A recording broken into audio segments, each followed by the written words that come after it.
Hi guys! So, ayan. This is just to update you po regarding my TTC journey, first cycle of Letrozone. And yes, tama kayo nung nababasa. Yes, it was failed po.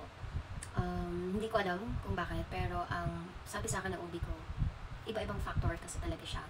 So, hindi naman talaga 100% na, ayun nga, na makakapag-conceive ka if you're taking, but meron siyang chance, or high chance pa din naman siya, na mag-ovulate and also to conceive since yun nga, nangyari yun. So, nagkwento ko sa partner ko na nalulungkot nga ako kasi nga we are expecting but it's negative.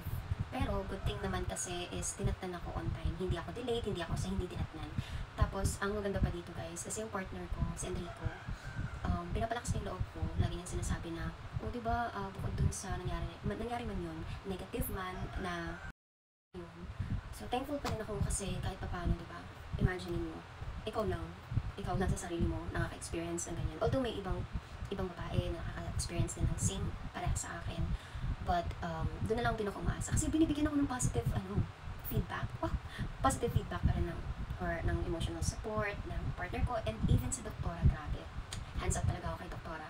Napakagaling niya. Actually, marami na siyang natulungan na kagaya ko and after taking first cycle, second, third, fourth, minsan nga yung last cycle nga daw, doon daw nakakapo. And I can't wait. Wow, I can't wait.